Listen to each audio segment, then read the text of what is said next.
Alright boys, we're here again. We're gonna continue with the impression series with all my waifus, and I'm just gonna keep going until I cover every single character in the goddamn game. Also, hello boys, it's your boy Ethereal, and today we're gonna be talking about Kamisato Ayaka. Anyway, so let's do some format changes from how I'm gonna handle this series from now on. So for now, let's just start off with a little bit of history on Kamisato Ayaka.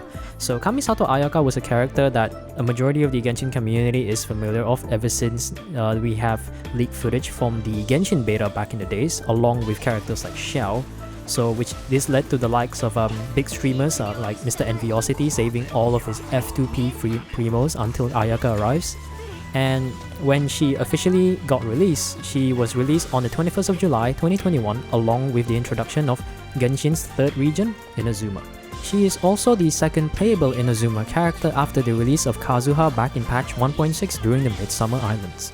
And funny enough, she is also like the second Cryo 5-star character to be introduced into the game after the releasing of Ganyu back in the days.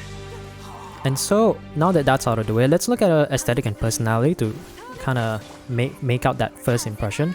So you can see from Ayaka's gacha splash art, it seems like she's wearing what you call a battle-ready kimono with an armored plated skirt. So she's kind of wearing like this really blue hues of like a kimono with some sort of like armor along with it. Understandable because it's in Inazuma and things ain't really chill.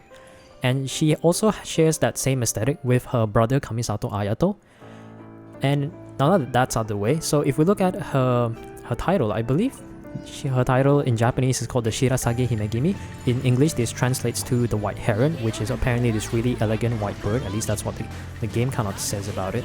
So she looks kind of cool, to be honest. I think when I saw her, I really liked her design, and I was a bit before I kind of got into like simping for her or like just pulling for the character, I kind of had like some second doubts. But then after she came out, I was just, you know, my freaking thoughts that I had back then was reinforced. So moving on from that, let's look at what kind of personality she has. She's basically the role model archetype that a lot of people look up to. She's like this elegant, beautiful lady that everyone wishes to be, but deep down, most people wouldn't know this another part of Ayaka where she wishes to be treated and she wishes to do things like a regular person would. I think that's just kind of typical for like a role model based character, because that's how it is, because they always strive so hard to meet people's expectations to get things done and not let people down, but deep down they just kind of want to be normal for once. So I guess it's pretty neat. So the next part we'll be looking at is Ayaka's kit and how interactive or how fluid it is. So the first thing is her elemental skill, Kamisato art Hyoka, which is just pretty straightforward. You press E, you just get like 5 cryo particles, do a decent amount of damage and a 10-second cooldown, so there's nothing to talk about that. Her burst is basically this like spinning ice blades called Kamisato art Soumetsu. And depending on the situation, this may be good, this may be bad, because against bosses it's a really nice chunk of damage, but against small enemies, if you don't kind of use teams like Perma Freeze, you're going to be losing a chunk of damage, especially if, you know, the enemies move out of the way and you're just like, well shit, I guess there goes my damage. And the next part, I guess this is probably like the first type for like how this works. So generally a lot of other characters, when they infuse their elements, right, they would have to use like, they would be the likes of like Tartaglia or Hu Tao or Raiden, where they have to use their elemental skill or burst in order to infuse themselves with a specific element, right? Ayaka's sprint just gives a cryo infusion by default, which is pretty neat. And then this ties to her Ascension 1. This ties to Ascension 4, but let's look at Ascension 1 first. So Ascension 1 makes it so that if she casts her elemental skill, her normal attack and charge attack gains a 30% damage bonus, which is pretty nice. So it kind of encourages you to use her elemental skill.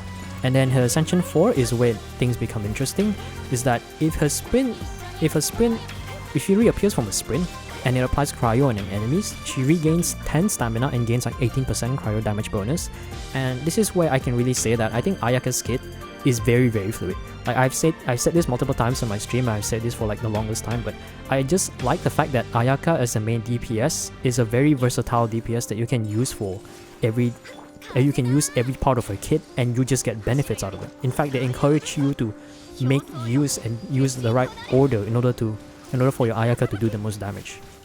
Of course, you know, the only really real downside of Ayaka is that her sprinting does have some issues in the overworld and certain situations, but that we can't really do much about that because Mona has the same problem, and Sayu too. So in terms of her utility passive, she has a 10% chance to double your weapon ascension mats, which is similar to Albedo. So if you have one or the other, or you have both, it's kind of just a cherry on top if you want to get some really nice like high rarity doubling. So yeah. And then now we can talk about her damage output. So in terms of damage, I think it's to no surprise that her damage is very solid, whether it be her normal attacks, her charge attacks, her elemental skill, and obviously the biggest part of the entire kit is her elemental burst. Honestly, there's just really nothing I can say about it. She does a good chunk of damage, and if you use like different teams, especially if you're able to get all 20 hits from her elemental burst, you can do like easily 200k damage if your Ayaka's very well built, and that's before any things like Viridescent, the VV Shred, or maybe like maybe attack buffers like Venom. That's one thing. And yeah, I think the only downside for her as a burst DPS overall is just that if enemies move out of the way from her burst, you basically lose quite a lot of chunk of damage.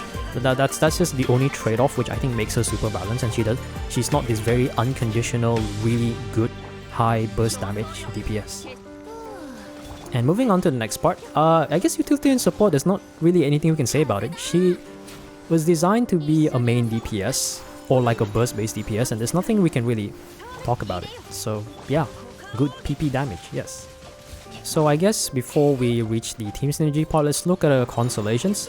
So Constellation 1 basically is just every time your normal or charge attack does cryo damage on enemies, you have a 50% chance to decrease your cooldown by like what, 0.3 second or something. I don't know the exact stats. It's regarded as mostly bad because it doesn't give her more opportunities to use her elemental skill before you swap out, and the fact that it's not guaranteed, it just sucks. Constellation 2, well, you basically get like 2 extra blades in her burst that deals like 20% damage each, which is a really nice DPS increase assuming that the enemies don't move, and it's especially useful against bosses that have a very big hitbox. So yeah, pretty solid. C3 and C5, you know, they increase elemental skill and elemental burst, so we don't talk about that. C4 is apparently regarded as one of the best constellations for Ayaka because enemies hit by her burst will have a 30% defense shred for 6 seconds, and I think that's really good to kind of buff her burst damage overall, so there's nothing really I can say about that. And then we have the big boy, the Constellation 6. So every 10 seconds, her charge attack just does like 298% damage, and it's like a cooldown or something like that. There's nothing really much about it. It's just kind of like once in a blue moon when you swap back Ayaka and you use a charge attack, it's just like, yeah, big damage. I guess that's really it. So I guess we move on to the team synergy. One of the most famous comps that even I'm running for my Abyss runs is the Perma Freeze comp, and usually it composes of Ayaka and Ayaka, another cryo character to battery her, any Anemo CC character, preferably Venti or Kazuha, and then the last one is a Hydro character, whether you use the likes of Prototype Amber, Mona, or Xingqiu, or maybe Yelan if you want to. It's a pretty good general team. Against bosses, it's a bit ineffective unless you have the likes of Shenhe in your team, which I personally use on my team as one of the biggest damage buffer, because I still think that Shenhe is Ayaka's best support, but we'll leave that for another video when I do talk about her next time. So yeah, Permafreeze were her best teams, nothing much to say about that. You can take advantage of the 4-piece Blizzard Strayer buff to just farm a lot of crit damage and sacrifice a lot of crit rate because the artifacts compensate for that, but that's all there is to that. Moving on, we'll look at the Raiden national team, so maybe if there's some gameplay playing in the background, you can probably watch it in the footage. But I think the Raiden national is just like Raiden, Bennett, Shengling, and instead of using like Xingqiu, Yelan, or Chongyun, I use like Ayaka just as like a burst DPS, and I think it's okay. Obviously, I'll bet I can probably use like an ER Sans to kind of just make Ayaka's burst consistent on every rotation, but I think she does contribute a decent amount of damage. I'll bet it's a little bit wonky depending on how much ER you have, because I was using R5 Amenoma in the footage, but I think it's alright. But I wouldn't go out of my way to kind of run this team. It's just like a nice fun team, but the damage is not as consistent as say having like Xingqiu or Yelan in the team. So yeah, there's that. And then I guess the final team, if you really want to do this, is Melt Ayaka. I personally never ran Melt Ayaka. I think it can work with the right characters, but I don't know, man. I feel like it's just a little bit copium. That's all I can really say about that. Okay, let's move on to the next section, whether she is future-proof. Well, yeah, she definitely is. As before the current Abyss, where they introduce cryo slimes and ice shield wall metachills on floor 12, second chamber, I believe, in the first half. Before cryo enemies were really introduced in the Abyss, I think in terms of meta or endgame, cryo DPS characters, specifically just Ayaka and Ganyu, has been dominating the meta or dominating the game for like the longest time, simply because there's just no enemies to kind of go against them. And regardless, I think cryo characters being one of the trinity of elements as the best elements in the game wouldn't really like change Ayaka's position too much. So yeah, she's overall just very solid.